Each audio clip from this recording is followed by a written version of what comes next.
Thought this when we first thought about this rally, we were wondering how to make this happen, how to bring in different communities, particularly in Pennsylvania, because African American community is not unfortunate. We don't see many of them here.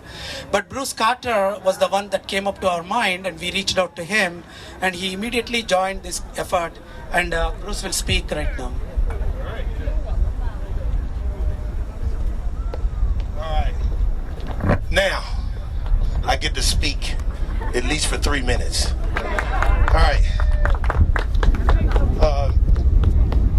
People are going to ask you, how and why do you support Donald Trump?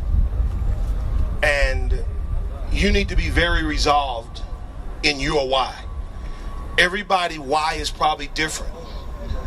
The reason why I support Donald Trump is because when I traveled through 40 states in the primaries, and I was chasing Senator Sanders, and I'm new to politics. And the reason why I started supporting Senator Sanders, because I voted twice in my life, and I'm 46, and both times was for President Obama.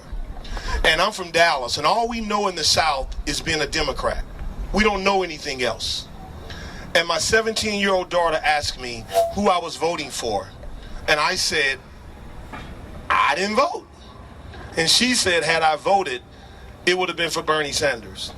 She showed me the work that he did in the civil rights in the early 60s. Because all we ever did in the South, predominantly as black people, we just voted. We voted because people fought for us to have the right to vote. That's why we voted. We didn't vote with an expectation. We didn't vote because our community wasn't getting better. We just voted. And so when you can have a moment with your 17-year-old daughter, as a man, you take that moment. Whatever it's about, you take that moment and enjoy it. And she started educating me. It was at that moment I felt bad, though. I knew that as a black man in America, whether I thought voting was important or not, whether I liked the government or not, the rules and the policy that come out of government, they have an effect. And what I said was my goal was to wake up black men across the country and tell them about Bernie Sanders. That's all I knew. Because had I voted and never had the conversation with my daughter, I would have voted for Hillary Clinton. That's all we knew. It was that moment when I started traveling around the country. We went to Flint, Michigan, and Bernie was down 17 points. Well, I'm in marketing. I wrapped a car, I put some t-shirts on, and we went to Flint, Michigan. We were outside the debate. And people was just happy to see us. We started going into barbershops, chicken places, car washes, the community, talking to people. And I'm just saying, hey, this Bernie guy, he was chained to a black woman. He did this. He marched with Dr. King. They was like, for real? It's like, we voting for Bernie. And guess what? Bernie won Michigan. We did a video with Mark Ruffalo, 1.5 million views. And then I see MSN says, historical win. Bernie wins because the black men for Bernie. I was like, hold up. It's something to this. And we ended up going through 40 states. But it was when I got to California, after I left Pennsylvania, I started to be educated by the people here in Philadelphia. They started to tell me about Bill Clinton's laws. They started to tell me how bad Hillary Clinton was, and that there was no way they would vote for her, that this happened, and this happened, and this happened, and this happened. So now I'm like, whoa, there's a lot that I don't know. I left and went to California, and this is when I became a never Hillary guy. We were in California, we were working. The day before they voted, the AP came out and announced she had received the nomination. It was voter suppression. Then we got calls from polls after polls about the irregularities. So the system is rigged when Trump says that it's true, first of all. And then the WikiLeaks came out right before the DNC. And guess what? I made the WikiLeaks. At that point, I decided I was going to leave the Democrat Party, and I had a choice to not vote again or to try to find somewhere and do something that made sense. It caused me to research. I started to find out that the leaders that we reverenced, that's okay, that we reverenced, the Dr. Kings, the Booker T. Washingtons, the Harriet Tubmans, all these people that laid it on the line for us, they were all of the Republican mindset. And then I tried to figure out what happened. How did this, who tricked us? And I just went a little deeper.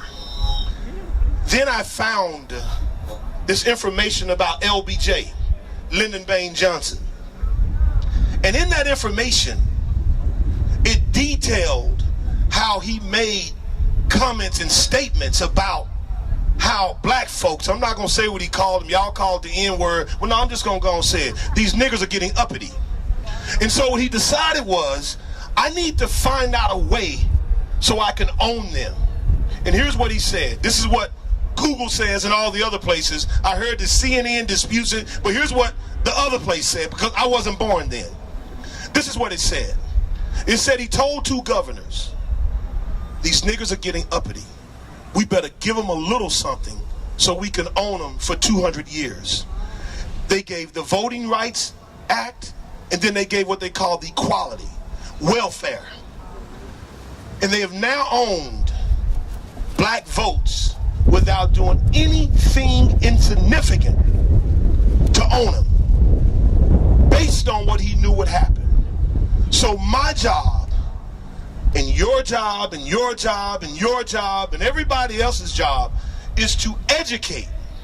Because here's the one thing I come to find out. Once a person is educated, they can make great informed decisions. Now, so you don't grow weary, understand this. Harriet Tubman said, I freed some slaves. Had they known they were slaves, I could have freed thousands more. There's going to be a group that you don't have time to change this election. But there is a group that's out here with nowhere to go, who not happy in their current situation. Those are the people you should be talking to, because we have time. We proved that in Michigan, and we have facts. So I'm not concerned about what Donald Trump said 10 years ago. I'm more concerned about what you did as an elected official 4 years ago, 8 years ago, and what you said about me and my younger brothers. You called me a super predator, not Donald Trump. Your husband said that we need to do something, not Donald Trump. So for me, I stand on your history as an elected official, because that's what's important. Now, when Donald Trump becomes the president, I can fault him for those actions. But as a private individual and a private citizen, I can't fault you, because let me say this. If we're human today, when January 1st comes, every last one of us are trying to figure out how do we pay the least amount of taxes that we can pay, because we're human. As long as we do it legally, we've done nothing wrong. We must start to talk to people like they're human. Talk to us. Make us realize what's happening. We cannot trust mainstream media. That means I know that my mother and my grandmother, I'm not wasting time trying to convince them. I gotta tell them, if you vote for her, I'm cutting you off. Anything else is not gonna matter. Because why? They're watching CNN every day. That's all they know. Yes. We cannot be manipulated. Yes. We cannot allow people to put stuff in your presence. Because here's my deal. If you're my homeboy and we hang out and we do dirt together, don't tell on me when you get mad at me. Tell on me the day we do the dirt together. So had this stuff came out 10 years ago, had it came out a year ago, when you could have chose other candidates, it might have made a difference. But the mere fact that you brought it out to sway me a few days before an election, you lose me. That should be the message that you give intelligent people. Because me, you, and all the people that live in urban communities, if you're worried, if you're Asian American, you're Chinese American, you're worried about somebody robbing you, guess what? Let's help them where they don't need to rob you. We have to stop having this disparity of wealth, because at the end of the day, people are going to figure out a way to eat and pay a bill and take care of their children. And it should not be off of the backs of hard-working Americans. Americans, it should be based on opportunity. That's what we're looking for, opportunity. And for me, I know that Donald Trump provides the best opportunity for Americans to prosper, and that's what we're taking from here to the streets. And once again, thank you for your time, and let's get on the phones and let's tell people the fight is not over. We don't need long, because we have what? Truth and facts. Thank you. Okay.